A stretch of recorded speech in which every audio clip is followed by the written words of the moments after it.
فلا أقسم بمواقع النجوم وإنه لقسم لو تعلمون عظيم إنه لقرآن كريم في كتاب مكنون لا يمسه إلا المطهرون تنزيل من رب العالمين.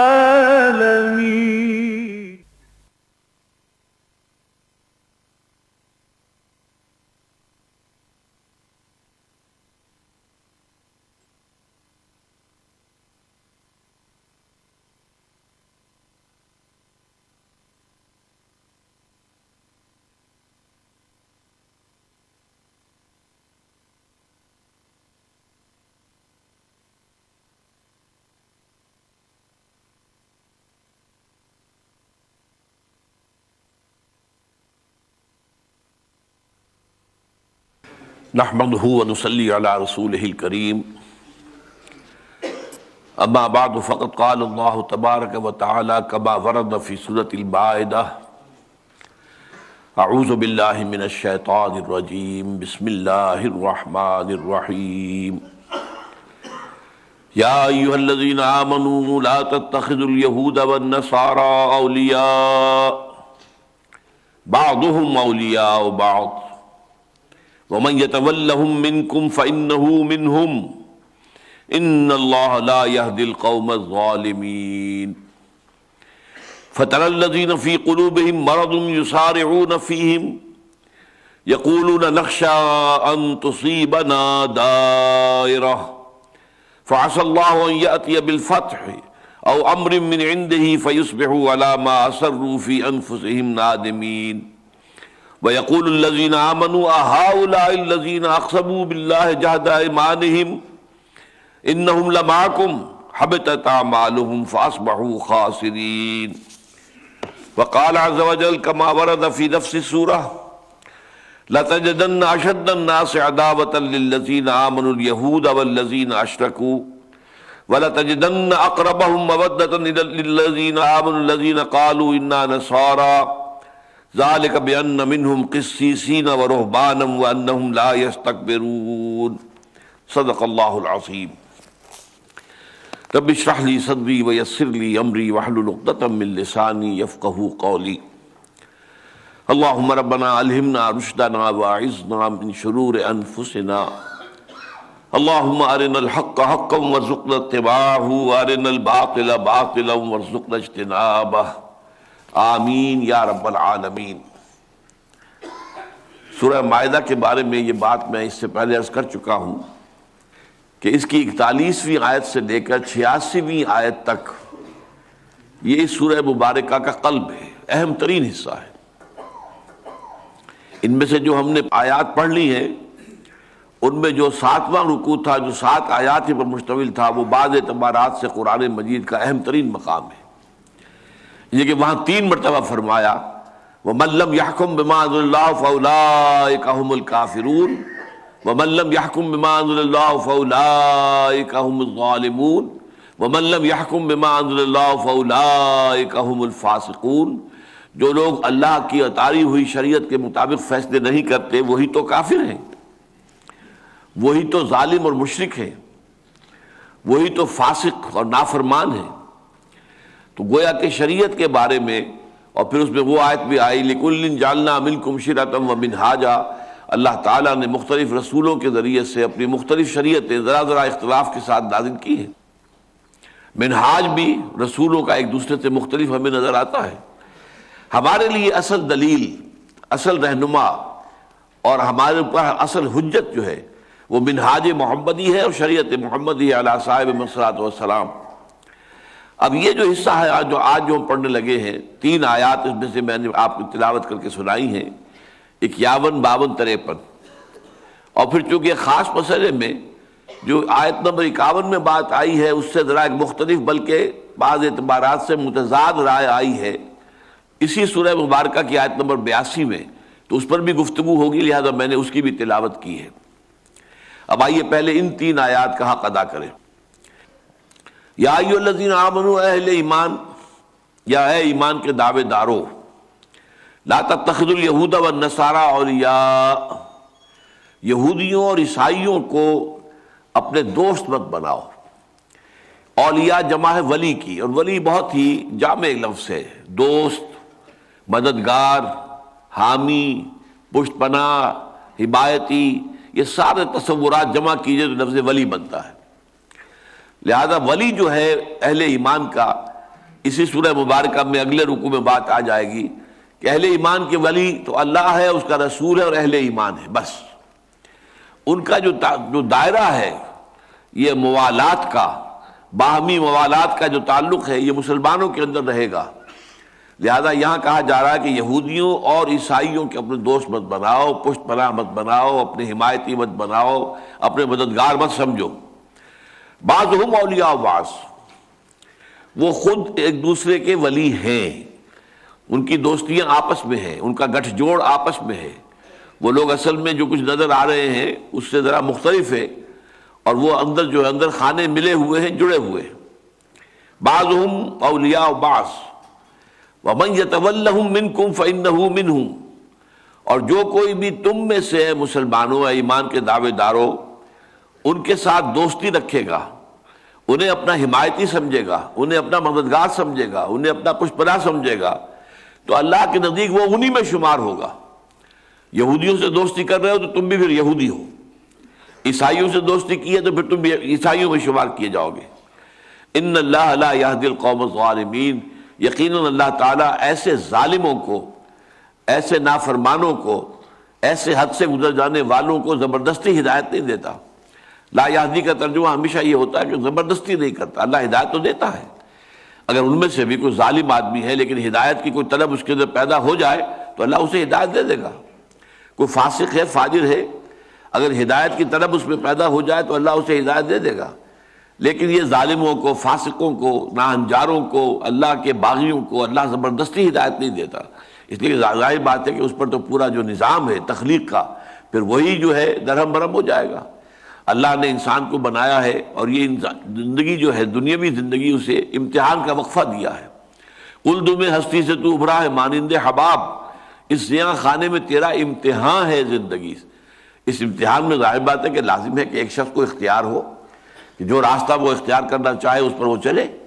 تاکہ اسی کے مطابق اس کو جزا یا سزا ملے۔ اگر اللہ زبردستی ہدایت دے تو پھر تو وہ سوال جو جزا و سزا کا سارا فلسفہ ہے وہ باطل ہو جاتا ہے۔ اس لیے فرمایا ان اللہ لا یہدی القوم الظالمین۔ اب یہاں جو بات فرمائی گئی ہے کہ یہودیوں اور عیسائیوں کو اپنے دوست نہ بناؤ، تو اس میں اگرچہ خطاب تو ہو رہا ہے یا ایھا الذین آمنوا سے، اور میں نے بارہا عرض کیا ہے کہ قرآن مجید میں منافقوں کو کبھی بھی یا ایھا الذین نافقوا کہہ کے خطاب نہیں کیا گیا۔ وہ بھی چونکہ مسلمانوں ہی میں شامل تھے، ایمان کے دعوے دار تھے، ایمان کے مدعی تھے، مسلمانوں میں شامل تھے، حضور کی امامت میں نمازیں ادا کرتے تھے، مسجد نبوی میں آتے تھے، دعوے بھی کرتے تھے کہ ہم مسلمان ہیں۔ لہذا انہیں یا ایھا الذین نافقوا پورے قرآن میں ایک مرتبہ بھی نہیں کہا گیا۔ تو یہاں بھی در حقیقت جو روح سکون منافقین کی طرف ہے، اور یہ ہم پڑھ آئے ہیں کہ بتا دیا گیا مسلمانوں کو کہ تمہارے اندر ایسے لوگ موجود ہیں کہ جو تمہارے دشمن ہیں، جو تمہارے پاس نہیں آتے، ان کے لیے جاسوسی کرنے کے لیے تمہارے پاس آتے ہیں، تمہاری محفلوں میں بیٹھتے ہیں تاکہ تمہاری خبریں جا کے انہیں پہنچائیں اپنے شیاطین کو۔ وَإِذَا خَلَوْا إِلَىٰ شَيَاطِينِهِمْ قَالُوا إِنَّا مَعَكُمْ إِنَّمَا نَحْنُ مُسْتَهْزِئُونَ۔ مسلمانوں میں گھلتے ملتے ہیں صرف دکھاوے کے لیے، اصل میں وہ آتے ہیں شرارتوں کے لیے، کوئی مواد حاصل کرنے کے لیے۔ تو فرمایا کہ انہی کی طرف سے خطاب ہو رہا ہے کہ اے وہ لوگوں جو ایمان کے دعوے دار ہو، دیکھو اپنے رویے پر، اپنی روش پر نظر ثانی کر لو اور اس کی اصلاح کر لو، اس سے پہلے کہ اللہ کی کوئی بڑی پکڑ آ جائے۔ یہودیوں کو اور عیسائیوں کو اپنا دوست، اپنا پشت پناہ، اپنا حمایتی، اپنا مددگار نہ سمجھو، نہ بناؤ۔ یہ لوگ آپس میں ان کا گٹھ جوڑ ہے، ان کی دوستی آپس میں ہے۔ اسی میں اصل میں آپ کو میں بعد میں بتاؤں گا کہ اسی اعتبار سے ذرا سی مختلف صورتحال ہے جسے کوئی شخص چاہے تو متضاد بھی کہہ سکتا ہے، جو آیت نمبر 82 میں آ رہی ہے۔ یہاں وہ اس کا ذکر میں پھر بعد میں کروں گا، ان کا پہلے ہم ان 3 آیات کا حق ادا کر لیں۔ وَمَن يَتَوَلَّهُم مِّنكُمْ فَإِنَّهُ مِنْهُمْ، جو کوئی تم میں سے ان کے ساتھ دوستی کا، ان کے ساتھ جو ہے دلی محبت کا رشتہ استوار کرے گا تو اللہ تعالیٰ جو ہے ان کو انہی میں شمار کرے گا، پھر وہ یہودیوں میں اور عیسائیوں ہی میں شمار ہوگا۔ ان اللہ لا یہدی القوم الظالمین، اللہ تعالیٰ ایسے ظالموں کو زبردستی ہدایت نہیں دیتا۔ فَتَرَى الَّذِينَ فِي قُلُوبِهِم مَرَضٌ، تو تم دیکھتے ہو کہ وہ لوگ کہ جن کے دلوں میں مرض ہے، بیماری ہے، روگ ہے، اس سے مراد ہے نفاق۔ فی قلوبہم مرض فزادہم اللہ مرضا ولہم عذاب علیم بما کانوا یکذبون، وہ مرض جو ہے نفاق کا ہے۔ تم دیکھو گے جن کے دلوں میں مرض ہے، یسارعون فیہم، وہ بھاگ دوڑ کر کے انہی میں گھسنے کی کوشش کرتے ہیں، انہی عیسائیوں سے، یہودیوں سے اپنے تعلق روابط کو استوار کرنے کی اور مضبوط سے مضبوط کرنے کی کوشش کرتے ہیں۔ اس کی وجہ یہ تھی کہ اصل میں تو نہ وہ ان کے ساتھ تھے نہ ان کے ساتھ تھے، ان کا سارا معاملہ تھا اپنے مفادات سے۔ اب انہیں یہ اندازہ جو ہے نہیں ہو رہا تھا کہ یہ جو جنگ چل رہی ہے، اہل ایمان ایک طرف ہیں اور مشرکین عرب دوسری طرف ہیں، اس کا کیا نتیجہ نکلے گا۔ ہو سکتا ہے کہ مسلمانوں کو فائنلی جا کر شکست ہو جائے اور کفار عرب جو ہے، مشرکین عرب، ان کو فتح حاصل ہو جائے، تو ان کے ساتھ ہمیں اپنے کچھ نہ کچھ گڈ آفیسز برقرار رکھنے چاہیے، تاکہ اس وقت جو ہے پھر ان سے کہہ سکیں کہ دیکھیے ہم بھی آپ کے ساتھ تھے، ہم آپ کی مدد کرتے رہے، ہم آپ کو ان کی خبریں پہنچاتے رہے، ہم آپ کے لیے جاسوسی کرتے رہے، تو ہم تو آپ کے جو ہے بڑے فرما بردار رہے ہیں اور بڑے تعاون ہم نے آپ کے ساتھ کیا ہے۔ اور یہ بھی ہو سکتا ہے کہ مسلمانوں کو اللہ تعالیٰ فتح دے دے، فائنل وکٹری جو ہے اہل ایمان کی ہو جائے۔ تو اہل ایمان سے بھی اپنا تعلق بالکل منقطع نہیں کرنا ہے، ان کے اندر بھی جڑ کر رہنا ہے، ان سے بھی کہنا ہے کہ ہم تمہیں میں سے ہیں۔ تو اصل بات کیا تھی، یہ جو ہم اس سے پہلے پڑھا ہے، لا الہ ہؤلاء ولا الہ ہؤلاء، سورہ نساء میں، یہ منافق نہ ان کی طرف ہوتے ہیں نہ ان کی طرف ہوتے ہیں، ان کا سارا معاملہ جو ہے، ان کا قبلہ اور کعبہ جو ہے وہ اپنے مفادات ہے، وہ اپنے مفادات کو دیکھتے ہیں اور اس کی تحفظ کے لیے ان کا یہ طرز عمل ہے کہ وہ ادھر بھی اپنے کچھ نہ کچھ چاہتے ہیں، گڈ آفیسز برقرار رہیں، کچھ ان کے ساتھ بھی تعلق رہے، کچھ ان کے ساتھ بھی دوستی رہے، کوئی الیک سلیک رہے، اور ان کے ساتھ بھی تعلق رہے، ان کے ساتھ بھی دوستی رہے، ان کے ساتھ بھی کوئی نہ کوئی معاملات چلتے رہے۔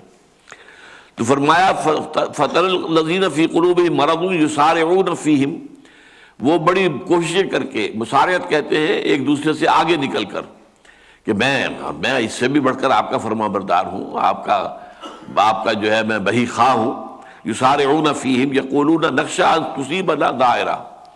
اور اپنے اس طرز عمل کی جو وہ توجیہ کرتے تھے کہ ہم ایسا کیوں کر رہے ہیں، تو کہتے ہیں، اور یہ کہنا جو ہے یقولون، یہ ضروری نہیں کہ زبان سے کہتے ہوں، بلکہ یہ ان کے دل کے اندر ان کا خیال، اس کو قرآن مجید قول کے لفظ سے تعبیر کر رہا ہے۔ ان کا کہنا یہ ہے، یا یوں ان کا سمجھنا یہ ہے، نخشی ان تصیبنا دائرہ، ہمیں اندیشہ ہے کہ کہیں کوئی بہت بڑی مصیبت ہمارے اوپر نہ آ پڑے۔ دائرہ، کوئی شے کہ جو محیط ہو جائے، احاطہ کر لے، اور ہمارے اوپر مصیبت جو ہے ایسی آ جائے تو اس سے ہم بچاؤ اپنا کرنا چاہتے ہیں۔ اس بچاؤ کے لیے ہم ان سے ملتے ہیں، جلتے ہیں، ان سے گفتگو کرتے ہیں، ان سے محبت کی پینگیں بڑھاتے ہیں، تو ہمیں چونکہ اندیشہ ہے کہ کہیں ہمیں بہت بڑا نقصان اور بہت بڑا غضب نہ پہنچ جائے۔ اب یہ جو آیات ہیں، یہ ہمارے آج کل کے جو مسلمان حکمران ہیں ان پر 100% راست آتی ہے۔ اس دور کا منافق اور تھا، آج کا منافق اور ہے۔ وہ منافق جو تھے وہ جان بوجھ کر دھوکہ دیتے تھے مسلمانوں کو۔ یہ سب کے سب لوگ کیا ہیں، یہ کوئی دل سے جو ہے، یہ نہیں ہے کہ مسلمان نہ ہو، مسلمان تو ان کو وہ ہیں، کہتے ہیں مسلمان ہیں اور غلط نہیں کہتے، لیکن حقیقت ایمان سے محروم ہے۔ لہذا ان کا معاملہ بھی یہ ہے۔ اب جو معاملہ ہم نے کیا تھا طالبان کے ساتھ امریکہ کی مدد کر کے، وہ گویا کہ ان آیات کا سب سے بڑا، بہت نمایاں اور کھلا اطلاق اس مسئلے پر ہوتا ہے کہ ہم نے مسلمانوں کی ایک حکومت قائم ہوئی افغانستان میں، 80، 85، 90% رقبے پر اس کا قبضہ ہو گیا، اور ہر طرف امن و ایمان کی کیفیت پیدا ہو گئی، کچھ اسلامی احکام بھی نافذ کیے جانے لگے، اور اس کے ثمرات و برکات بھی ظاہر ہونے لگے۔ اس کے بعد جو ہے باطل نے زبردست حملہ کیا، اور ہمیں ایک دھمکی دی، اور ہم ایک دھمکی کے اندر ہی دھمکی میں بیٹھ گیا کہ نباب نمر تھا، دھمکی ہی میں مر گیا، تو یہ صورت ہماری ہو گئی۔ اور ہم نے ایسا جو ہے یو ٹرن لیا ہے۔ پھر آپ کو معلوم ہے کہ اگرچہ طالبان کی حکومت کو ہم نے سپانسر کیا، ہم نے مدد دی، سپورٹ کی بے نظیر بھٹو کی حکومت کے دور میں، اور یہ بابر صاحب جو پیپلز پارٹی کے بڑے لیڈر ہیں صوبہ سرحد سے، وہ اس وقت جو تھے ان کے ذریعے سے مدد ہو رہی تھی، اور اس کے بعد بھی وہ مدد جاری رہی ہے۔ لیکن یہ کہ مشرف صاحب نے ایک ہی دھمکی میں وہ سارا معاملہ جو ہے تلپٹ کر کے رکھ دیا، اور انہوں نے بعد میں کہا بھی کہ ہمیں اندیشہ یہ تھا، کیونکہ دھمکی یہ دے دی گئی تھی کہ تمہیں پتھر کے دور تک پہنچا دیں گے، پھر دوبارہ یہ ساری ترقی وغیرہ جو تمہیں نظر آ رہی ہے بمباریاں کر کے سارا ستیہ ناش کر دیں گے، تمہارا بجلی کا نظام، تمہارا پانی کا نظام، تمہارے یہ سارے مواصلاتی نظام جو ہے ہم بمبارڈ کر کے ان کو ختم کر دیں گے، پھر تم پتھر کے اور جو وہ لوہے کا اور دھاتوں کے دور کا جو زمانہ تھا اس میں تمہیں پہنچا دیں گے۔ اس دھمکی سے ہم نے اپنا موقف تبدیل کیا، اور یہی معاملہ جو ہے باقی تمام مسلمان حکمرانوں کا اس وقت۔ یقولون نخشى ان تصیبنا دائرہ، ہمیں اندیشہ یہ ہے کہ کوئی بہت بڑی مصیبت نہ ہو جائے، ہم اگر طالبان کا ساتھ دیتے یا طالبان کے خلاف امریکہ کی مدد کرنے کو تیار نہ ہوتے تو ہمارا حشر بھی وہ وہی کر دیتا، بلکہ اس سے بھی زیادہ برا کر دیتا۔ اس حوالے سے ہم نے جو ہے اپنا پہلو بچایا ہے، اپنے آپ کو بچانے کے لیے ہم نے ان کے ساتھ یہ دوستی گاٹھی ہے، اور ان کے ایجنٹ بن کر ان سے بھی آگے بڑھ کر کام کرنے کی کوشش کی ہے۔ یہ ہے ان آیات کا جو اطلاق آج کے دور میں ہو رہا ہے، اور یہ میں بعد میں آپ کو بتاؤں گا کہ یہ آیات اصل میں ہیں ہی آج کے لیے۔ جس وقت یہ آیات نازل ہوئی ہیں اس وقت کی صورتحال کچھ مختلف تھی، جو آیت نمبر 82 میں سامنے آتی ہے۔ بہرحال دوبارہ ترجمہ کر لیجئے، یا ایھا الذین آمنوا لا تتخذوا اليہود والنصارى اولیاء، اے ایمان والو یا اے ایمان کے دعوے دارو، جیسا کہ میں نے کہا کہ روح سخن اصلاً جو ہے وہ منافقین کی طرف ہے، اس لیے میں یہ ترجمہ کر رہا ہوں کہ اے ایمان کے دعوے دارو، مت بناؤ یہودیوں کو اور نصرانیوں کو اپنے دوست، ان سے اپنی محبت کی پینگیں مت بڑھاؤ، ان سے اپنے راہ و رسم نہ بڑھاؤ۔ بعضهم اولیاء بعض، ان میں سے بعض جو ہے دوسرے بعض کے ولی ہیں، آپس میں ایک دوسرے کے ولی ہیں، دوست ہیں، پشت پناہ ہیں، مددگار ہیں۔ یہاں پر ذرا ایک بات نوٹ کر لیجئے کہ قرآن مجید کے دوسرے مقامات سے معلوم ہوتا ہے کہ ان کے ساتھ عام حالات میں کوئی موالات کا معاملہ رکھنا، کوئی تعلقات رکھنا، تجارتی تعلقات ہے یا اور اسی طرح کے کوئی معاملات ہیں، آپس کے کوئی معاہدے ہیں، یہ حرام نہیں ہے۔ حرام دو چیزیں ہیں، ایک تو یہ کہ مسلمانوں کے مفاد کے خلاف ان کے ساتھ دوستی کی جائے، یہ حرام مطلق ہو جائے گی، کیونکہ اس وقت جو معاملہ تھا اس وقت ایک کشمکش جاری تھی، ایک طرف قریش تھے اور مشرکین عرب تھے، دوسری طرف حضور صلی اللہ علیہ وسلم تھے اور صحابہ کرام تھے، تو یہ جو ہے ایک تصادم جاری تھا۔ اس تصادم کی حالت میں اگر کوئی اسلام کا دعوے دار اور مومن ہونے کا دعوے دار جو ہے یہودیوں اور نصرانیوں کے ساتھ تعلقات استوار کرتا تھا تو یہ گویا کہ مسلمانوں کی پیٹھ میں خنجر بھونکنے کے مترادف تھا۔ تو اس حالت میں تو یہ قطعی طور پر حرام مطلق ہے۔ البتہ عام حالات میں یہ ہے کہ ان کے ساتھ تعلقات رکھنا، تجارتی تعلقات، لین دین کے معاملات یا کوئی اور بھی معاہدات ہو سکتے ہوں کوئی بین الاقوامی سطح پر جن سے کسی مسلمان کو کوئی نقصان نہ پہنچ رہا ہو، اسلام کو کوئی نقصان نہ پہنچے، مسلمانوں کو کوئی نقصان نہ پہنچے، تو اس میں اجازت ہے۔ جیسا کہ ہمیں معلوم ہے کہ حضور صلی اللہ علیہ وسلم نے جو مدینے کے یہود کے 3 قبائل تھے ان کے ساتھ صلح کی، میثاق مدینہ، ان کے ساتھ ایک ایسا معاہدہ کیا کہ اگر مدینے پر باہر سے کوئی حملہ آور آئے گا تو ہم سب مل کر ایک گروپ کی حیثیت سے، ایک امت واحدہ کی حیثیت سے ہم ان کا دفاع کریں گے، ان کا مقابلہ کریں گے اور مدینے کا دفاع کریں گے۔ تو یہ بات ہے، ظاہر بات ہے کہ یہ ان کے ساتھ ایک معاہدے کی شکل تھی اور وہ غلط نہیں ہے، وہ اسلام کے مفاد کے لیے تھی، اہل ایمان کے مفاد کے لیے تھی، وہ کسی مسلمان طاقت کے خلاف نہیں تھی، اسلام کے یا ایمان کے خلاف نہیں تھی۔ اسی طرح ایک اور معاملہ جو ہے وہ بھی استثناءات کے اندر آ جائے گا، وہ یہ کہ اس مضمون کی ہم مضمون ایک آیت جو ہے وہ سورہ آل عمران میں ہے جو ہم پڑھ چکے ہیں، لا يتخذ المؤمنون الكافرین اولیاء من دون المؤمنین وَمَن يَفْعَلْ ذَلِكَ فَلَيْسَ مِنَ اللَّهِ فِي شَيْءٍ إِلَّا أَن تَتَّقُوا مِنْهُمْ تُقَاةً وَيُحَذِّرُكُمُ اللَّهُ نَفْسَهُ وَإِلَى اللَّهِ الْمَصِيرُ۔ اہل ایمان کو نہیں چاہیے کہ وہ کافروں کو اپنے ولی بنائے۔ اب کافروں میں اہل کتاب بھی آ گئے اور مشرکین بھی آ گئے، لیکن جیسا کہ میں نے عرض کیا کہ مشرکین سے بھی حضور نے ایک معاہدہ کیا تھا۔ صلح حدیبیہ کیا تھی؟ مشرکین مکہ کے ساتھ ایک معاہدہ تھا، 10 سال تک نو وار پیکٹ، یہ 10 سال تک ہمارے مابین جو ہے وہ امن رہے گا، نہ ہم آپ پر حملہ آور ہوں گے نہ آپ ہم پر حملہ آور ہوں۔ یہ معاہدہ تھا جو کیا ہے مشرکین مکہ کے ساتھ حضور نے صلی اللہ علیہ وسلم، اور اس کی اتنی شان قرآن مجید میں بیان ہوئی کہ انا فتحنا لک فتحا مبینا، اے نبی ہم نے تو آپ کو ایک بڑی صاف اور صریح اور کھلی فتح عطا کر دی ہے۔ کہ قریش نے جب آپ کے ساتھ معاہدہ کیا تو گویا کہ انہوں نے یہ مان لیا کہ اب اے محمد آپ صلی اللہ علیہ وسلم اور آپ کے ساتھی they are a power to reckon with, اب انہیں گویا کہ تسلیم کر لیا گیا۔ معاہدے کا مطلب کیا ہے؟ دو فریق جب کسی معاہدے میں شریک ہوتے ہیں تو گویا کہ ایک دوسرے کو تسلیم کر کے معاہدہ کرتے ہیں۔ تو گویا کہ پہلی مرتبہ مشرکین مکہ نے حضور صلی اللہ علیہ وسلم اور اہل ایمان کو تسلیم کر لیا۔ یہ تسلیم کیا جانا آپ کو معلوم ہے کہ یہ کتنی بڑی اہمیت کی بات ہوتی ہے۔ ایک زمانہ میں تھا کہ کوئی مسلمان ملک کسی بھی حالت میں اسرائیل کو تسلیم کرنے کو تیار نہیں تھا۔ پہلا معاملہ اس میں جو ہوا وہ سادات نے کیا، مصر کے صدر نے، تو سب تمام عالم اسلام میں اس پر تھو تھو ہوئی اور اس کی بڑی تنقید اس پر کی گئی کہ اس نے غلط کام کیا ہے۔ پھر یہی کام جو ہے وہ اردن کے بادشاہ نے کیا۔ اب یہ ہے کہ ایک آفر موجود ہے،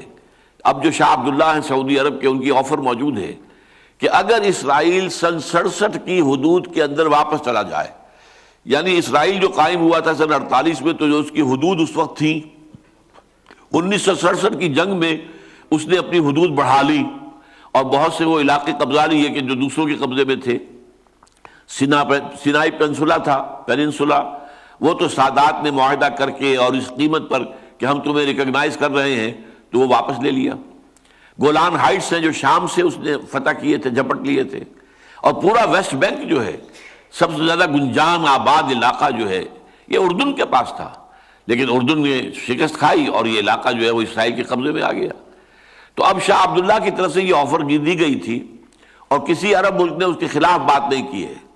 کہ اگر اسرائیل یہ تمام علاقے چھوڑ کر جو اس نے 1967 کی جنگ میں ہتھیائے تھے، اگر وہ واپس اپنی انہی حدود کے اندر چلا جائے کہ جو حدود 1948 میں اس کی تاسیس کے وقت قائم کی گئی تھی، تو ہم سب اسے تسلیم کر لیں گے۔ لیکن یہ معاملہ یہ ہے کہ آج بھی آپ کو معلوم ہے کہ حماس جو ہے وہ تسلیم کرنے کو تیار نہیں ہے، اور اسرائیل کے ساتھ ان کی گفتگو شنی جب ہوتی ہے تو سب سے پہلی بات جو کہتے ہیں اسرائیلی وہ یہ کہ پہلے ہمیں تسلیم کرو پھر تمہارے ساتھ کوئی معاملہ ہوگا۔ بہرحال میں نے عرض یہ کر رہا تھا کہ یہ تسلیم کرنا بہت بڑی بات ہوتی ہے۔ تو در حقیقت صلح حدیبیہ میں مشرکین عرب نے جو گویا کہ بے تاج بادشاہ تھے، مشرکین مکہ جو ہیں وہ عرب کے بے تاج بادشاہ تھے، انہوں نے گویا کہ حضور صلی اللہ علیہ وسلم اور اہل ایمان کی قوت کو تسلیم کر لیا۔ تو اس اعتبار سے یہ نہیں ہے کہ کسی بھی حالت میں کوئی معاہدہ اہل کتاب سے یا کفار سے نہیں ہو سکتا۔ اہل کتاب سے حضور نے کیا، مدینے کے جو یہودی تھے ان کے ساتھ میثاق مدینہ کے نام سے مشہور ہے، اور مشرکین مکہ کے ساتھ کیا جو صلح حدیبیہ کے نام سے مشہور ہے۔ لیکن یہ ہے کہ یہ کسی مسلمان طاقت کے خلاف، کسی مسلمان قوم کے خلاف، کسی مسلمان گروہ کے خلاف یا اسلام کے خلاف یہ اتحاد نہیں ہونا چاہیے۔ یہ جو معاملہ ہوا افغانستان میں وہ اس دوسری کیٹیگری کا تھا۔ وہاں ایک مسلمانوں کی حکومت تھی، مسلمان قوم آباد تھی، ان کی ایک حکومت تھی، اور حکومت بھی ایسی تھی کہ اس کا رٹ جو ہے وہ چل رہا تھا تقریباً پورے ملک میں، 80 85 90% علاقہ ان کے زیر نگین تھا، اور ہر پورے علاقے کے اندر امن و امان قائم تھا، حکومت پوری طریقے سے قائم تھی، ویریلی ان دی سیڈل۔ تو اس حالت میں اس پر حملہ کر کے اور اس کو تتر بتر کیا گیا طالبان کو، تو یہ یقیناً ایسی بات تھی کہ اس حالت میں تو کوئی صاحب ایمان تصور ہی نہیں کر سکتا کہ وہ ان کے خلاف کسی طاقت کی اور کسی قوت کی مدد کرے، خواہ وہ طاقت کتنی بھی بڑی نظر آتی ہو۔ اس لیے کہ سب سے بڑی طاقت تو اللہ کی ہے، بندہ مومن کا تعلق اللہ کے ساتھ ہوتا ہے، چاہے سول سپریم پاور اور ارتھ اس وقت امریکہ ہے، لیکن یہ کہ حقیقت میں جو civil supreme power of the universe ہے وہ تو اللہ تعالیٰ ہے۔ جیسے کہتے ہیں فوق کل ذی علم علیم، تو ہر طاقتور کے اوپر ایک طاقتور موجود ہے، اور تمام طاقتوروں کے اوپر سب سے بڑا طاقتور اللہ ہے۔ اس حوالے سے البتہ ایک اور تیسری شکل ہو سکتی ہے۔ میں نے عرض کیا کہ ایک شکل یہ ہے کہ نہ تو کوئی مسلمان کے خلاف کوئی معاملہ ہو رہا ہو اور نہ ہی اسلام کے خلاف، تو کوئی معاہدہ جو ہے کرنا، آپس کے تعلقات جو ہیں ان کو استوار کرنا، وہ کوئی غلط بات نہیں ہے۔ اور ایک یہ ہے کہ کسی مسلمان قوت جو ہے اس کے خلاف معاملہ ہو رہا ہو، تب قطعاً اس کی اجازت نہیں ہے کہ کوئی معاہدہ کیا جائے اور مسلمانوں کے خلاف کسی مشرکین یا یہودیوں یا عیسائیوں کی مدد کی جائے۔ ایک تیسری شکل یہ ہے کہ مسلمان کہیں پر کمزور ہو اور انہیں حکومت کا یا جو بھی آس پاس کی طاقتور قوتیں ہیں ان کا اندیشہ ہو، اور یہ محسوس کرتے ہوں کہ ہم ان کا مقابلہ کرنے کی پوزیشن میں نہیں ہیں، تو ان سے ظاہری طور پر ایک ظاہری دوستی کا تعلق استوار کر لیں۔ یہ ہے وہ جو سورہ آل عمران کی آیت میں آیا ہے، لا يتخذ المؤمنون الكافرین لا يتخذ المؤمنون الكافرین اولیاء من دون المؤمنین۔ اہل ایمان کافروں میں سے کسی کو اپنا ولی نہ بنائیں، اپنے پشت پناہ، ساتھی، مددگار، محبت کرنے والا نہ بنائیں، اہل ایمان کو چھوڑ کر یا اہل ایمان کے خلاف۔ وَمَن يَفْعَلْ ذَلِكَ فَلَيْسَ مِنَ اللَّهِ فِي شَيْءٍ،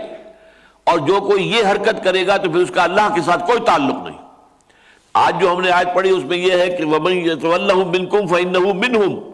جو کوئی بھی تم میں سے ان کے ساتھ دوستی اور دلی محبت کا تعلق استوار کرے گا، پھر اللہ کی نگاہوں میں وہ انہی میں شمار ہوگا، وہ بھی یہودیوں میں اور عیسائیوں میں شمار ہوگا۔ وَمَن يَفْعَلْ ذَلِكَ فَلَيْسَ مِنَ اللَّهِ فِي شَيْءٍ إِلَّا أَن تَتَّقُوا مِنْهُمْ تُقَاةً، ہاں اگر تم ان سے بچنے کے لیے، کسی کے شر سے بچنے کے لیے بھی بسا اوقات جو ہے وہ انسان اس کی کوئی تھوڑی سی ظاہری طور پر کوئی اس کا کوئی عزت کر دیتا ہے، کوئی مدارات جس کو کہتے ہیں اردو زبان میں مدارات، تو بعض وقت کوئی ظاہری مدارات کی حد تک، لیکن یہ کہ اس کو بھی پھر جب آگے کھینچ لیا جائے ربڑ کی طرح تو پھر یہ اہل تشیع کا تقیہ بن جاتا ہے کہ دل میں تو آپ سمجھتے ہیں ان کے خیال کے مطابق، نعوذ باللہ من ذالک، قطعاً یہ بات صحیح نہیں ہے کہ حضرت علی یہ سمجھتے ہو کہ حضرت ابو بکر صدیق کی خلافت جو ہے وہ غاصبانہ ہے اور غلط ہے اور باطل ہے اور ظالم ہے، اور پھر بھی تعاون کر رہے ہو، اور حضرت عمر کی خلافت جو ہے غلط ہے اور باطل ہے اور پھر بھی تعاون کر رہے ہو، اور تعاون بھی اس درجے کا کہ حضرت عمر فرماتے ہیں لولا علی لہلک عمر،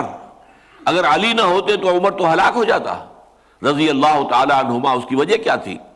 آپ کو معلوم ہے حضرت عمر کے زمانے میں اس تیزی کے ساتھ جو ہے دارالاسلام کی حدود بڑھی ہے، اتنا بڑا علاقہ آ گیا ہے کہ اس کا انتظام کرنا کوئی آسان کام نہیں تھا۔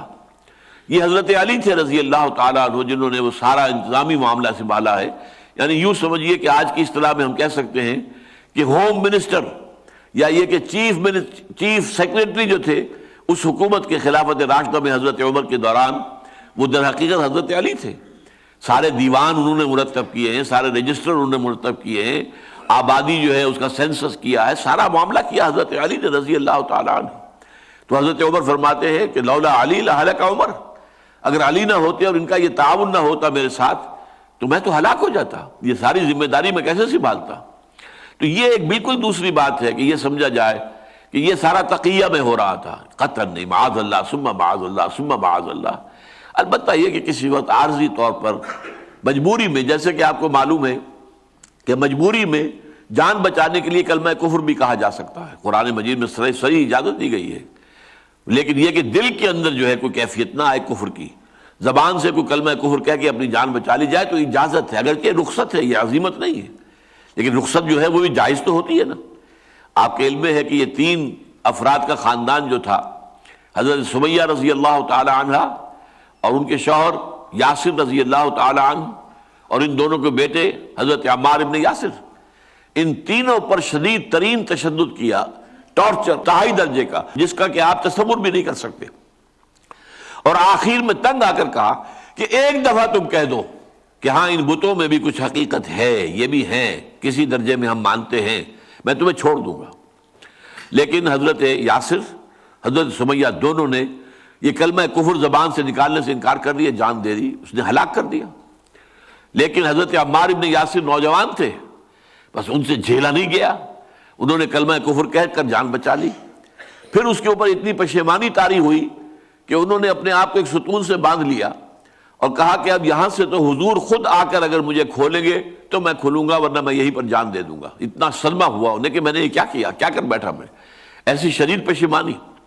حضور تشریف لائے، آپ نے اپنے ہاتھ سے کھولا کہ ٹھیک ہے عمار، یہ بھی اس کی بھی اجازت ہے، جو کچھ تمہارے والدین نے کیا ہے وہ تو بہت اونچا مقام حاصل کر لیا انہوں نے، بہت بلند عظیمت کا مقام، لیکن یہ کہ رخصت یہ موجود ہے کہ دل میں کوئی بات نہ ہو، لیکن یہ کہ زبان سے صرف کلمہ کفر کہہ کے جان بچا لی جائے تو اس کی اجازت ہے۔ تو اس معنی میں الا ان تتقوا منهم تقاہ ويحذركم اللہ نفسہ، اب اس میں پتہ کی بات کیا کہی، اللہ تمہیں اپنے آپ سے ڈراتا ہے، اللہ سے ڈرو، کسی اور سے نہ ڈرو۔ یہ کتنی ہی طاقتور نظر آ رہے ہوں، ظاہر بات ہے کہ اللہ تعالیٰ ان سے زیادہ طاقتور ہے، اس کے ساتھ جڑے رہو، اس کے ساتھ اپنے تعلق کو قائم رکھو۔ وَإِلَى اللَّهِ الْمَصِيرُ، بالآخر تو اللہ ہی کی طرف تمہیں لوٹ کر جانا ہے۔ اب پھر آ جائیے انہی 3 آیات کی طرف جو آج ہمارے عزیز درس ہیں۔ یا ایھا الذین آمنوا لا تتخذوا اليہود والنصارى اولیاء بعضهم اولیاء بعض، اے ایمان کے دعوے دارو، یہودیوں اور عیسائیوں کو اپنے دوست مت بناؤ، وہ خود ایک دوسرے کے دوست ہیں، اور جو کوئی بھی دوستی کرے گا ان سے، تعلقات استوار کرے گا ان سے، فَإِنَّهُ مِنْهُمْ، وہ انہی میں شمار ہوگا۔ ان اللہ لا یہدی القوم الظالمین، اللہ تعالیٰ ظالموں کو زبردستی ہدایت نہیں دیتا۔ فَتَرَى الَّذِينَ فِي قُلُوبِهِم مَرَضٌ يُسَارِعُونَ فِيهِمْ يَقُولُونَ نَخْشَىٰ أَن تُصِيبَنَا دَائِرَةٌ، تو تم دیکھتے ہو کہ جن لوگوں کے دلوں میں مرض ہے، روگ ہے، یا تو نفاق ہے، یا ایمان اگر ہے تو اتنا کمزور ہے کہ وہ انہیں کسی اچھے طرز عمل پر آمادہ نہیں کر سکتا، صبر اور مصابرت کی تلقین نہیں کرتا، تو وہ انہی کے اندر گھسے جا رہے ہیں اور گھسے جا رہے ہیں، وہ ٹھوکریں مار رہے ہیں۔ آپ نے دیکھا کتنی مرتبہ کتنا کچھ کیا ہے ہماری حکومت نے طالبان کے خلاف، خاص طور پر القاعدہ کے، وہ بیچارے مسلمان جو اس زمانے میں جبکہ روسیوں کے خلاف جنگ جاری تھی اور پوری دنیا میں غلغلہ بلند ہو گیا تھا کہ جہاد فی سبیل اللہ ہو رہا ہے، جہاد فی سبیل اللہ ہو رہا ہے، جہاد فی سبیل اللہ ہو رہا ہے، تو وہاں سے لوگ چل کر آئے ہیں، کوئی الجزائر سے چلا آ رہا ہے، کوئی لیبیا سے چلا آ رہا ہے، کوئی سعودی عرب سے چلا آ رہا ہے، عرب ممالک کے لوگ آئے، اور پاکستان سے بھی بہت سے لوگ گئے، بہت سے گئے۔ تو یہ لوگ اب جب وہ چلا گیا روس، اب اس کے بعد جو آپس کی خانہ جنگی شروع ہوئی، اب یہ بیچارے نہ ادھر کے رہے نہ ادھر کے رہے، انہیں معلوم تھا کہ اگر اپنے ملکوں کو واپس جائیں گے تو وہاں تو ایجنٹ بیٹھے ہوئے امریکہ کے، وہ ہمیں فوراً پکڑ کر اور جیل میں ٹھونس دیں گے، لہذا وہ یہاں رہنے پر مجبور تھے۔ وہ منتظر رہے کہ کوئی شکل بہتری کی نکل آئے، اللہ نے پیدا کر دی، وہ طالبان اٹھ کھڑے ہوئے، اور طالبان کو اللہ تعالیٰ نے فتح عطا کی اور بہت آسانی کے ساتھ ان کے لیے راستہ ہموار کر دیا۔ تب ان کے لیے دوبارہ پھر ایک موقع ہو گیا کہ طالبان کے خلاف جو کام کر رہے تھے شمالی اتحاد والے، پھر ان کے خلاف جنگ ہوئی، انہوں نے حصہ لیا۔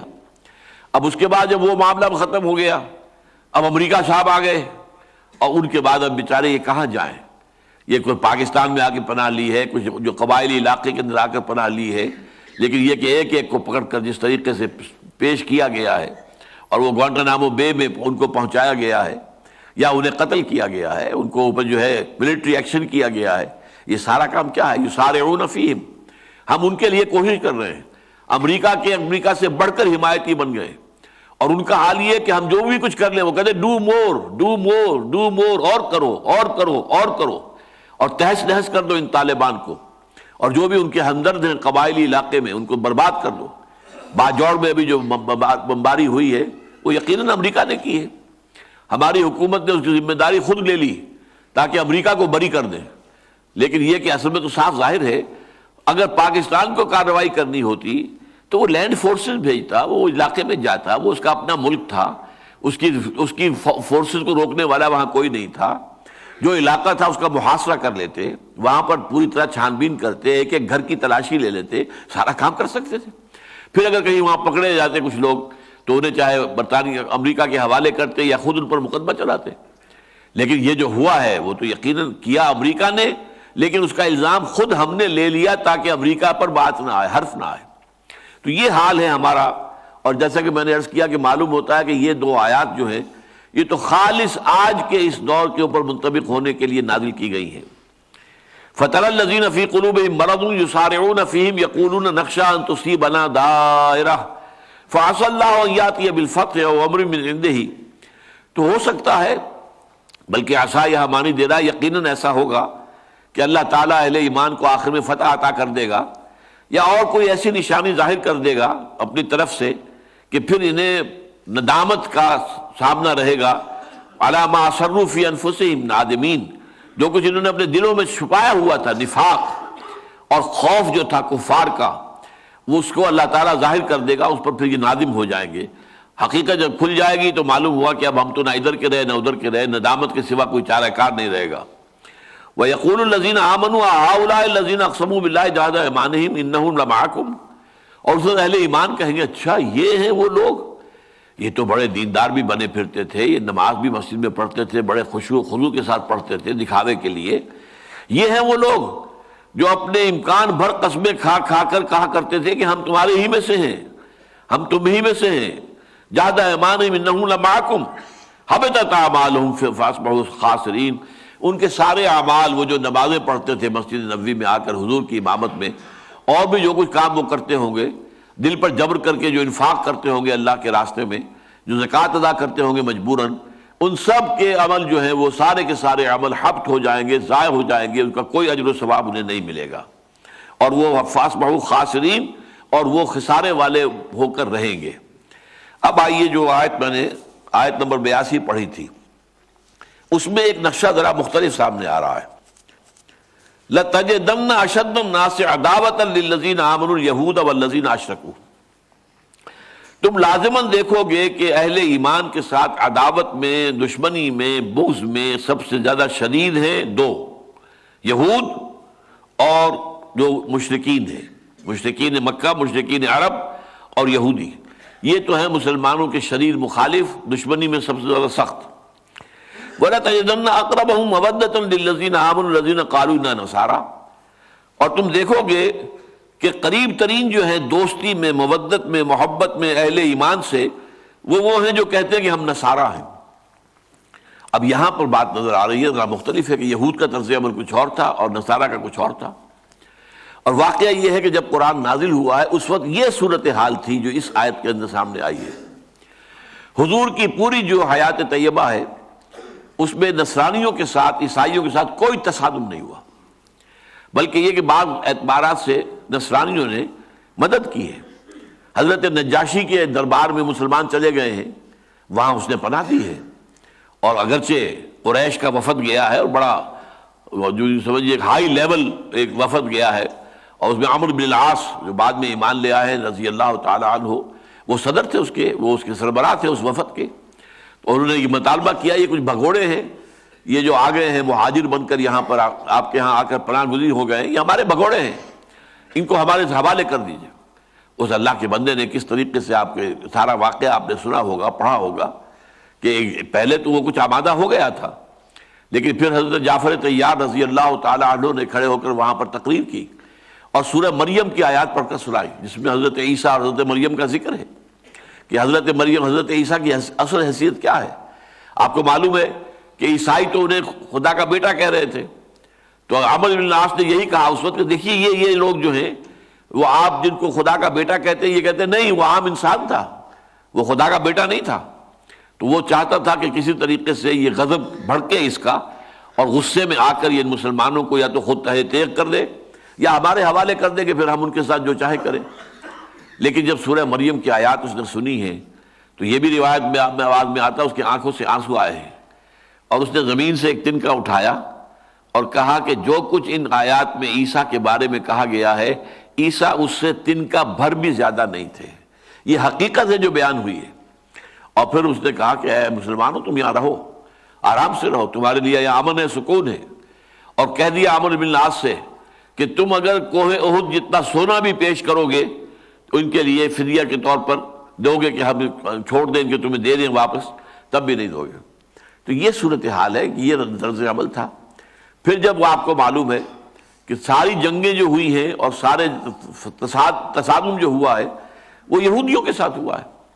یہودی بنو قریظہ کے، بنو قینقاع کے، بنو نذیر کے جو مدینے کے اندر تھے، وقتاً فوقتاً انہوں نے اس معاہدے کی خلاف ورزی کی جو حضور نے مدینے آتے ہی ان سے کر لیا تھا، اور اس کی سزا ان کو دی گئی۔ پھر آپ کو معلوم ہے کہ خیبر پر حضور نے حملہ کیا، جنگ ہوئی اور پورا علاقہ حضور نے فتح کیا ہے صلی اللہ علیہ وسلم۔ حالانکہ عرب کے جنوب میں نجران میں عیسائی آباد تھے، حضور نے ادھر کوئی حملہ نہیں کیا، اس لیے کہ ان کی طرف سے کوئی مخالفانہ اور معاندانہ کارروائی کبھی ہوئی نہیں۔ پھر اس کے ساتھ ہم دیکھتے ہیں کہ جب صلح حدیبیہ کے بعد حضور نے دعوتی خطوط بھیجے ہیں تو ہرقل جو ہے شہنشاہ روم، وہ آمادہ ہو گیا تھا ایمان لانے کے لیے، چنانچہ اس نے ابو سفیان رضی اللہ تعالیٰ عنہ کو بلایا، وہ آئے ہوئے تھے ایک قافلہ لے کر اسی علاقے میں یروشلم میں ہی، تو وہاں پر اس نے بلایا انہیں اور پوچھے، کچھ سوالات ایسے کیے جن کے جوابات سے یہ بات ظاہر ہو رہی تھی خود بخود کہ واقعی یہ اللہ کے رسول ہیں۔ اس وقت تک ابو سفیان ایمان نہیں لائے تھے۔ وہ یہ کہتے ہیں، روایت کرنے والے بھی خود ہیں، کہ کئی مرتبہ میرے دل میں آیا کہ میں جھوٹ بول دوں، کوئی غلط بات کہہ دوں محمد کے بارے میں صلی اللہ علیہ وسلم، لیکن پھر میں نے سوچا کہ میرے ساتھ جو اور عرب ہیں میرے ساتھ آئے ہوئے ہیں وفد کے اندر، وہ کیا کہیں گے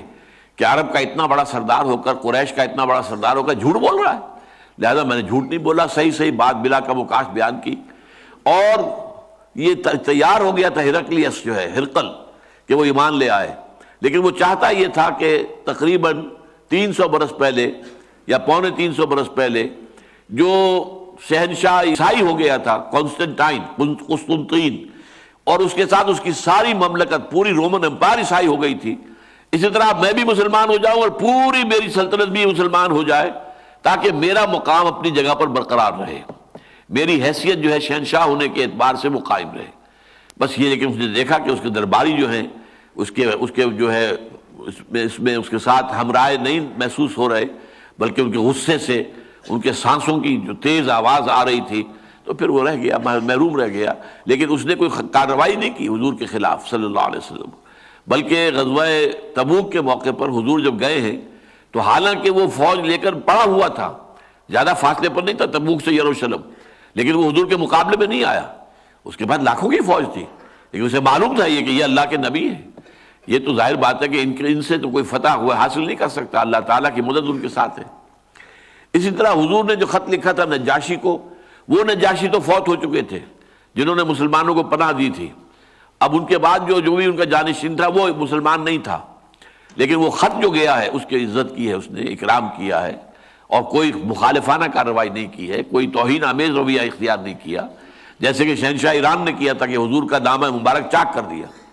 اور حضور نے اس پر فرمایا تھا کہ اس نے میرا نامہ جو ہے میرا خط نہیں چاک کیا، اپنی سلطنت چاک کر دی،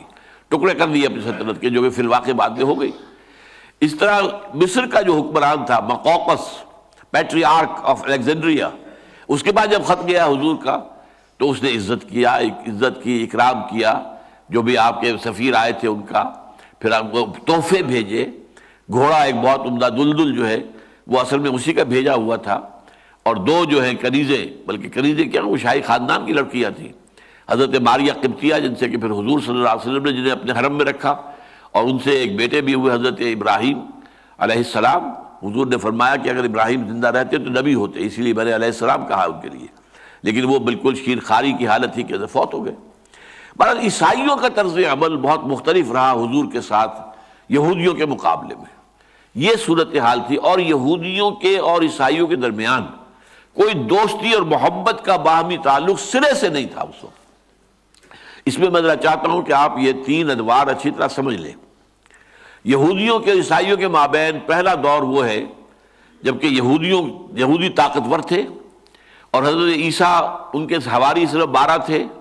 یا چند کچھ اور لوگ اور ہوں گے ماننے والے، کمزور تھے، ان کی حیثیت نہیں تھی، تو انہیں ستایا جاتا تھا، انہیں مارا جاتا تھا، ان کو ریڈیکیول کیا جاتا تھا، ان کو پرسیکیوٹ کیا جاتا تھا۔ یہ پہلا دور تھا، یہ جاری رہا یہاں تک کہ پھر سینٹ پال کی کوشش سے رومی جو ہے مسلمان ہونے شروع ہو گئے، رومنز، اور یہ بات جو ہے اپنے پائے تکمیل کو پہنچ گئی سن 300 عیسوی کے لگ بھگ، کہ Constantine emperor of Roman empire وہ عیسائی ہو گیا، حضرت عیسیٰ پر ایمان لے آیا۔ اب اس کے بعد صورتحال بدل گئی، اب عیسائیوں کے ہاتھ میں طاقت آ گئی، قوت آ گئی، اب حکومت ان کی تھی، اب انہوں نے یہودیوں کو ستانا شروع کیا، مارنا شروع کیا، ان کی انتہائی بے عزتی کرتے تھے پورے یورپ کے اندر، کیونکہ سن 70 عیسوی کے بعد سے یروشلم اور فلسطین کے علاقے سے یہودیوں کو نکال کر باہر کر دیا گیا تھا، جسے وہ ڈائسپورا کہتے ہیں، تو وہ کہیں یورپ میں چلے گئے تھے، مختلف ممالک میں، شمالی افریقہ کے ممالک میں، ایشیا کے ممالک میں، یہ ان کا انتشار کا دور ہے۔ تو جہاں کہیں بھی عیسائی ہوتے تھے وہ ان کے لیے ان کو تحقیر کرتے تھے، ان کی استحقار کے ساتھ پیش آتے تھے، ان کے اوپر ظلم کرتے تھے، تعدی کرتے تھے۔ انہیں شہروں کے اندر آنے کی بھی اجازت ہوتی تھی، جیسے کرفیو ہوتا ہے، 2 گھنٹے کا کرفیو کھل گیا ہے تو ایسے 2 گھنٹے آ سکتے ہو شہر کے اندر، ورنہ باہر گھیٹوز میں وہ رہتے تھے، نفرت شدید کرتے تھے عیسائی ان سے۔ یہ دوسرا دور تھا۔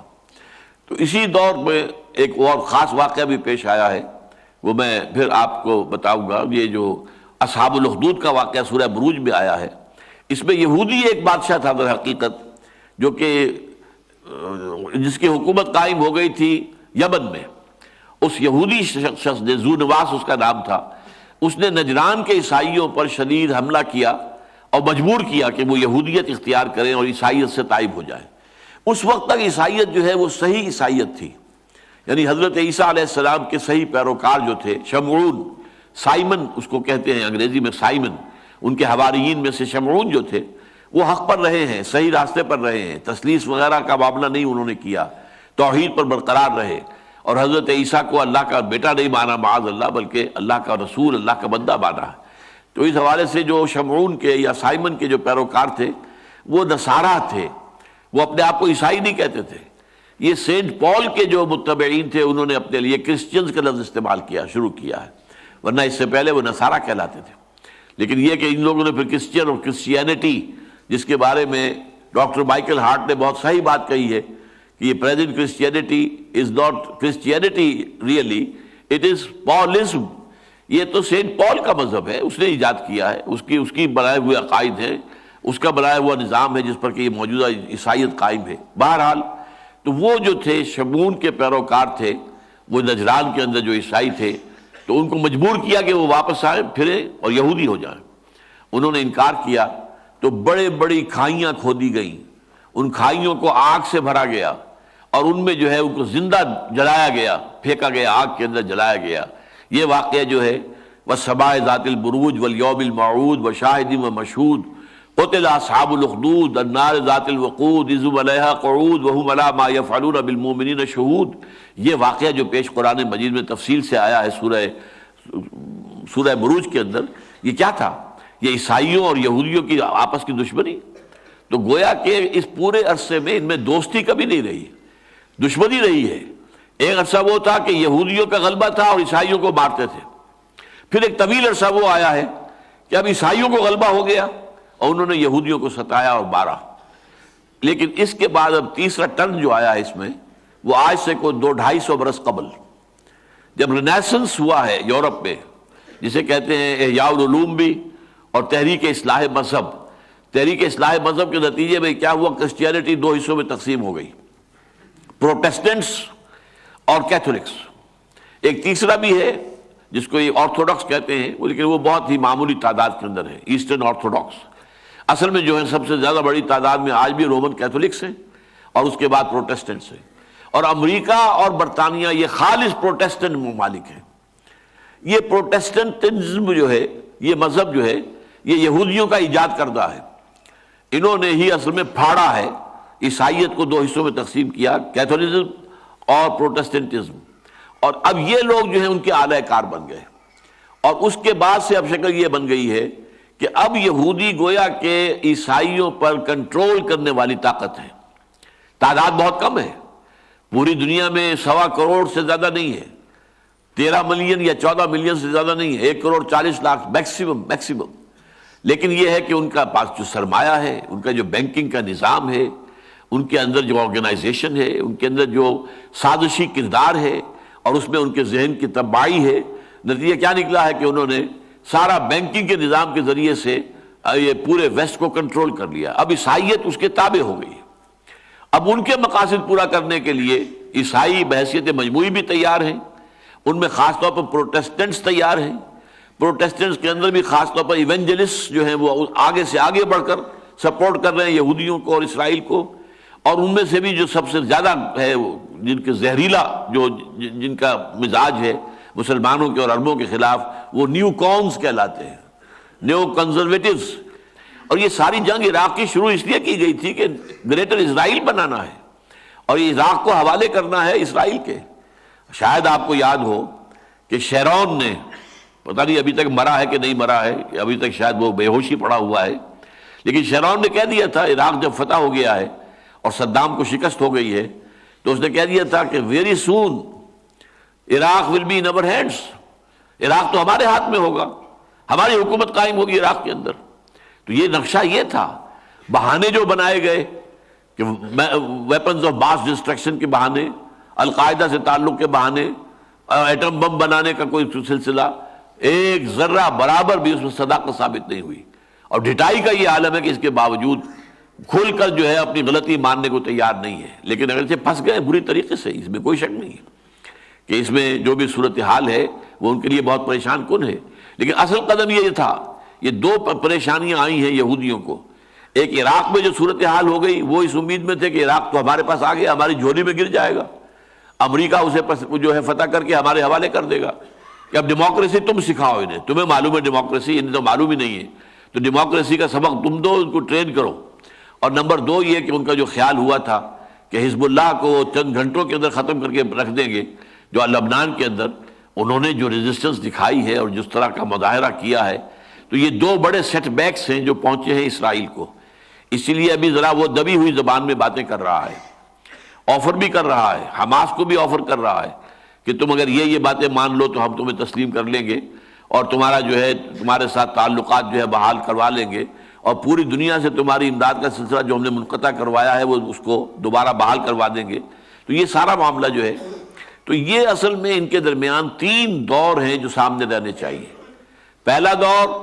یہودی طاقتور تھے، عیسائی کمزور تھے، تھوڑے تھے، انہیں ستاتے تھے یہودی، یہ پہلا دور تھا، دوستی بہرحال نہیں تھی، محبت نہیں تھی۔ دوسرا دور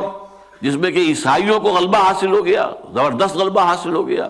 ان کی رومن امپائر جو ہے پوری عیسائیت کو اختیار کر لیا اس نے، لہذا اس وقت اب دور وہ آیا کہ عیسائیوں نے پھر گن گن کر بدلے لیے ہیں یہودیوں سے۔ اور آپ کو معلوم ہے کہ یہی عیسائی اور یہودی دشمنی کا ایک واقعہ ہے کہ جو سورہ بروج کے اندر میں نے ابھی آپ کے سامنے رکھا ہے کہ سامنے آیا ہے کہ 20,000 کے قریب تعداد آتی ہے۔ اصل میں ان آیات کے بارے میں مختلف روایات ہیں، مولانا سید ابو العلا مودودی صاحب نے اپنی تفہیم میں وہ ساری روایات نقل کی ہے، پھر جو ایک بات سب سے زیادہ انہیں قوی نظر آئی ہے اس کو بیان کیا ہے، اس لیے کہ وہ جو کنٹمپریری ہسٹورینز تھے ان کے بیانات کے ساتھ بھی مطابقت اس رائے کی بنتی ہے کہ یہ اصل میں ایک یہودی حکمران تھا جس نے کہ نجران کے عیسائیوں پر حملہ کیا، ان کو فتح کیا، پھر انہیں مجبور کیا کہ وہ عیسائیت کو ترک کر دیں اور یہودیت اختیار کریں۔ ان کے انکار پر ہزاروں 20,000 کی تعداد آتی ہے کہ ان کو زندہ جلایا گیا۔ اور یہ واقعہ جو ہے حضور صلی اللہ علیہ وسلم کی ولادت سے کل سمجھیے کہ 20-25 برس پہلے ہوا ہے، 523 عیسوی میں یہ واقعہ پیش آیا ہے اصحاب الاخدود کا۔ اور لیکن اس کے بعد پھر یہ کہ ان لوگوں نے، عیسائیوں نے پھر دہائی دی، ایمپرر جو تھا روم کا، اس کے دربار میں جا کر دہائی دی کہ یہ ہمارے ساتھ یہ سلوک ہوا ہے۔ حبشہ میں عیسائیوں کی حکومت تھی، وہاں جا کر فریاد کی، پھر وہ حبشہ کے بادشاہ نے پھر فوجیں بھیجی ہے اور انہوں نے حملہ کر کے ذو نواس کی حکومت ختم کی، اور وہاں پہ پھر عیسائیوں کی حکومت قائم ہو گئی جو حضور کے دور تک قائم تھی۔ اور آپ کو معلوم ہے کہ جس سال حضور کی ولادت ہوئی ہے وہ ابرہہ تھا، وہی یمن کا وہ حبشی جو ہے وہ حکمران جو آیا تھا ہاتھی لے کر اور بڑی فوج لے کر خانہ کعبہ کو گرانے کے لیے، منہدم کرنے کے لیے۔ تو وَرَأَيْتَ الَّذِي، وہ جو آپ نے پڑھا، أَلَمْ تَرَ كَيْفَ فَعَلَ رَبُّكَ بِأَصْحَابِ الْفِيلِ أَلَمْ يَجْعَلْ كَيْدَهُمْ فِي تَضْلِيلٍ وَأَرْسَلَ عَلَيْهِمْ طَيْرًا أَبَابِيلَ، یہ واقعہ ان کا ہے کہ جو سامنے آتا ہے۔ بہرحال تیسرا دور میں نے آپ کے سامنے رکھ دیا ہے، یہ رینائسنس کے بعد جو یورپ میں بیداری ہوئی ہے، اس میں بھی اس کی بھی لمبی پس منظر ہے، اس کا تاریخ ہے، وہ میں اب تفصیل میں نہیں جا سکتا۔ تو اس کے اندر یہ ہے کہ رفتہ رفتہ یہودیوں نے عیسائیوں کو گویا کہ فتح کر لیا ہے۔ اب یہودیوں کے ہاتھ میں کھلونا ہے عیسائی، دی سول سپریم پاور آن ارتھ جو ہے وہ اس کی جو ہے ہاتھ میں، اس کی جو ہے ساری پالیسیاں جو ہیں وہ ساری کی ساری کنٹرول ہوتی ہیں یہودی، نیو کونز خاص طور پر، اور جو یہودیوں اور یہودی ہیں۔ تو اس حوالے سے یہ بات جو ہے کہ بعضهم اولیاء بعض، یہ اب ہوئی ہے۔ اسی لیے میں نے کہا تھا کہ یہ جو اس سورہ مائدہ کی آیات 51-52 ہے، اس کا صحیح ترین اطلاق آج ہوتا ہے۔ گویا کہ جس وقت قرآن نازل ہوا ہے اس وقت یہ پیشن گوئی کے درجے میں تھی کہ ایک وقت آئے گا کہ یہ بالکل ایک دوسرے کے ساتھ ہو جائیں گے اور ایک دوسرے کے ساتھ ہینڈ ان گلو والی بات ہو جائے گی. بعض ہم اولیاء و بعض، یہ ایک دوسرے کے جو ہیں ساتھی بن جائیں گے، دوست بن جائیں گے. یہ ایک پیشن گوئی کی بات تھی جو کی جا رہی ہے، ورنہ قرآن مجید کے نزول کے وقت صورت وہ تھی جو آیت نمبر 82 میں آئی ہے، لَتَجِدَنَّ أَشَدَّ النَّاسِ عَدَاوَةً لِلَّذِينَ آمَنُوا الْيَهُودَ وَالَّذِينَ أَشْرَكُوا. تم دیکھو گے لازماً کہ اہل ایمان سے عداوت میں، دشمنی میں تو شدید ترین ہے کون؟ یہودی اور مشرکین. وَلَتَجِدَنَّ أَقْرَبَهُمْ مَوَدَّةً لِلَّذِينَ آمَنُوا الَّذِينَ قَالُوا إِنَّا نَصَارَىٰ. اور تم پاؤ گے اور دیکھو گے کہ اہل ایمان سے محبت میں قریب ترین وہ ہیں جنہوں نے کہا کہ ہم نصارہ ہیں. اور یہ میں آپ کو بتا چکا ہوں کہ نصارہ اصل میں حضرت شمعون کے پیروکاروں کا نام ہے. وہ اپنے آپ کو نصارہ کہتے تھے، کرسچینز نہیں کہتے تھے. یہ پال کے جو پیروکار تھے انہوں نے اپنے لیے کرسچینز کا لقب اختیار کیا ہے. ذالک بان منہم قسیسین و رہبان. اور یہ اس لیے ہوا ہے کہ ان میں قسیسین بھی ہیں، عالم بھی ہیں اور راہب بھی ہیں، درویش بھی ہیں. یہ سورہ حدید میں ہمارا جو منتخب نصاب کا آخری درس ہے اس میں یہ بات سامنے آتی ہے، وَجَعَلْنَا فِي قُلُوبِ الَّذِينَ اتَّبَعُوهُ رَأْفَةً وَرَحْمَةً. حضرت عیسیٰ علیہ السلام کے پیروکاروں کے دلوں میں اللہ تعالیٰ نے رحمت، رافت، مودت، نرمی، شفقت یہ پیدا کر دی تھی. لیکن انہوں نے اس کو آگے بڑھا کر رہبانیت کی شکل اختیار کر دی. وَرَهْبَانِيَّةً ابْتَدَعُوهَا مَا كَتَبْنَاهَا عَلَيْهِمْ. اس کی ہم نے ان کے اوپر پابندی نہیں لگائی تھی، لیکن بہرحال ان کے اندر تھی. تو یہ شفقت اور محبت اور نرمی مزاج کی یہ خاص طور پر قسیسین اور رہبان، ان کے جو درویش اور راہب ہوتے تھے اور ان میں جو عالم ہیں. اور آپ کو معلوم ہے کہ راہب، ان کے کیسے کیسے راہب موجود تھے حضور کی بعثت کے وقت. بحیرہ راہب وہ ہے جس نے حضور کو بچپن میں پہچان لیا تھا. جب ابو طالب اپنے ایک قافلے کے ساتھ، تجارتی قافلے کے ساتھ حضور کو لے گئے تھے شام، تو وہاں بحیرہ راہب نے دیکھا اور دیکھ کر کہا کہ یہ بچہ کون ہے. بتایا گیا کہ یہ مکے کے ایک سردار ہیں، اس کا بیٹا ہے، یتیم ہے. تو اس نے پھر کہا ابو طالب سے، اس بچے کی حفاظت کرنا، یہودی اس کے دشمن ہوں گے اور اس کو قتل کرنا چاہیں گے، پوری حفاظت کرنا. اس نے پہچان لیا تھا حضرت محمد صلی اللہ علیہ وسلم کو. تو اسی طریقے سے ایک اور راہب تھا جس نے کہ حضرت سلمان فارسی رضی اللہ تعالیٰ عنہ کو ہدایت کا راستہ دکھایا. اللہ نے اس کو ذریعہ بنا دیا کیونکہ وہ تو فارس میں پیدا ہوئے تھے. ان کا باپ جو ہے وہ آتش کدے کا منتظم تھا، لیکن انہوں نے جب کہا کہ ہم آگ خود جلائیں اور اس آگ کے اندر ہم جو ہے خود لکڑیاں ڈالیں تو ایندھن ڈالیں تو وہ آگ جلے، ہم اسی کو پوجنا شروع کر دیں. لہذا وہ اپنے اس دین سے تائب ہو کر پھر جیسے حضرت ابراہیم کو نکلنا پڑا تھا اپنے باپ کے گھر سے، وہ بھی نکلے. انہیں ملک بھی چھوڑنا پڑا، وہ شام میں آئے اور یہاں انہوں نے عیسائیت اختیار کی. اور سمجھ لیجئے کہ حضور کی بعثت سے پہلے اسلام عیسائیت ہی تھا، اس لیے کہ جب تک حضور نہیں آئے حضرت عیسیٰ علیہ السلام کا دور نبوت جو ہے وہ جاری تھا. تو اس ایک راہب کے پاس رہے، پھر اس کے انتقال کا وقت آ گیا تو ایک دوسرے راہب کا اس نے پتہ بتا دیا، اس کے پاس رہے. پھر اس کے بعد جب اس کے بھی انتقال کا وقت آ گیا تو کہا انہوں نے کہ میں کہاں جاؤں گا آپ کے بعد، آپ مجھے بتائیں. تب اس نے کہا کہ میرا علم مجھے بتاتا ہے کہ جنوب کی طرف کھجوروں کی سرزمین میں آخری نبی کا ظہور ہونے والا ہے. تم جاؤ، ٹرائی یور لک، دیکھو قسمت آزمائی کرو، شاید اللہ تمہیں ان کے قدموں میں پہنچا دے. اس ہدایت پر انہوں نے ایک قافلے میں شرکت اختیار کی جو مدینہ منورہ آ رہا تھا. اس پر جو ہے ڈاکہ پڑا، ڈاکوؤں نے پکڑ لیا، پکڑ کر انہیں غلام بنا کر فروخت کیا. تو لیکن ایک یہودی نے جو مدینے کا یہودی تھا اس نے خرید لیا. تو مدینے تو پہنچ گئے لیکن پاؤں میں بیڑیاں پڑی ہوئی تھی غلامی کی، خود اپنی آزاد مرضی سے تو نہ کہیں جا سکتے نہ آ سکتے. لہذا سن تو رہے تھے کہ حضور ایک شخص نے دعویٰ کیا ہے مکے کے اندر نبوت کا، تو اسے سمجھ میں تو بات آ رہی تھی کہ جو میرے راہب نے بتایا تھا شاید وہ بات پوری ہونے والی ہے اب. لیکن پھر جب حضور مدینے آ گئے تو اب کسی طریقے سے اجازت لے کر اپنے آقا سے، یہودی سے، اور کچھ کھجوریں لے کر وہ حضور کی خدمت میں حاضر ہوئے اور پیش کیا. حضور نے فرمایا کیا ہے؟ عرض کیا یہ صدقہ ہے. فرمایا نہیں، صدقہ میں نہیں لیتا، یہ غریبوں کا حق ہے، ان کو تقسیم کر دو. پھر کچھ دنوں کے بعد یہ اصل میں علامت اس راہب نے بتائی تھی کہ وہ صدقہ قبول نہیں کریں گے، ہدیہ قبول کر لیں گے. کچھ دنوں کے بعد پھر اسی طرح کیا. پھر جب حضور نے پوچھا یہ کیا ہے، عرض کیا کہ یہ ہدیہ ہے. اچھا ٹھیک ہے، ہدیہ میں قبول کرتا ہوں. پھر یہ مان لے آئے. تو اب میں بتا یہ رہا تھا کہ یہ راہب جو ہے حضور کے زمانے تک ابھی وہ صحیح العقیدہ نصارہ موجود تھے، بلکہ جو کہنا چاہیے کہ ان کا ایک طرح سے غلبہ تھا، ان کو جو ہے پوری قوت حاصل تھی.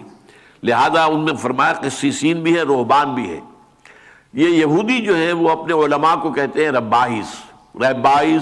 ربی، ربیون، یہ ان کے لیے الفاظ ہیں۔ ربائس آج بھی بولتے ہیں، آج بھی یورپ کے اندر، امریکہ میں ربائس۔ اور جو ان کے جو درویش قسم کے لوگ ہوتے ہیں ان کے لیے ان کے ہاں الفاظ اور جو ہے مختلف ہیں۔ احبار علماء کے لیے ہے، ربائی جو ہے وہ خدا رسیدہ لوگوں کے لیے۔ عیسائیوں میں قسیس اور رہبان، راہب وہ ہیں درویش بنش جو ترک دنیا کر کے کہیں خانقاہوں میں بیٹھے ہوئے تھے، اور ان کے جو بڑے عالم تھے وہ قسیس تھے۔ وَأَنَّهُمْ لَا يَسْتَكْبِرُونَ، چونکہ ان کے دلوں میں اللہ تعالیٰ نے نرمی اور رقت اور شفقت پیدا کی ہوئی تھی اور ان میں استکبار نہیں تھا، تکبر نہیں تھا، لہذا ان کا معاملہ یہ ہے کہ اس وقت حضور کے زمانے میں ان کا معاملہ یہ تھا کہ حضور کی مخالفت نہیں کی،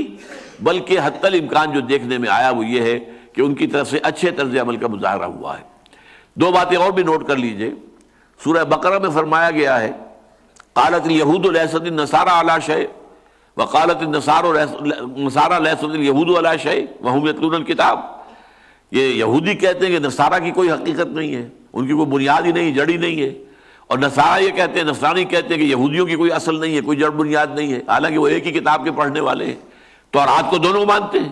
لیکن اس کے باوجود ان کے درمیان اختلاف تھا، شدید اختلاف تھا، کوئی دوستی اور محبت کا تعلق نہیں تھا۔ اسی طریقے سے ان کا اگرچہ قبلہ جو ہے یروشلم تھا، جو ہیکل سلیمانی یہ قبلہ تھا، لیکن اس میں بھی عیسائی جو ہیں وہ اس کے مشرقی کی طرف رخ کرتے تھے اور یہودی مغرب کی طرف رخ کرتے تھے، اس لیے کہ حضرت مریم سلام علیہا نے جو اعتکاف کیا تھا وہ ہیکل کے مشرقی گوشے میں کیا تھا۔ تو یہ اختلاف ان کے درمیان شدید تھا، وہ ایک دوسرے کے دوست نہیں تھے۔ ہاں وہ معاملہ جو ہے جیسا کہ میں نے عرض کیا ہے کہ وہ آیا ہے اب، اس وقت آ کر ان کا معاملہ جو ہے وہ یہ ہو گیا ہے کہ یہ آپس میں ایک دوسرے کے ساتھی اور دوست ہیں۔ یا ایھا الذین آمنوا لا تتخذوا اليہود والنصارى اولیاء بعضهم اولیاء بعض، یہ گویا کہ میرے نزدیک ایک پیشین گوئی تھی جو اس دور میں آ کر خاص طور پر پوسٹ رینائسنس جو یورپ ہے اس کے جو حالات جو ڈیولپ ہوئے ہیں اور وہاں جو پروٹیسٹنٹزم پیدا ہوا ہے اور وہ اعلی کار بن گیا یہودیوں کا، اور ہوتے ہوتے پوری عیسائیت آج یہودیوں کی اعلی کار بن گئی ہے، یہ اس کیفیت کی طرف اشارہ ہے۔ اقول قولی ھذا واستغفر اللہ لی ولکم ولسائر المسلمین والمسلمات۔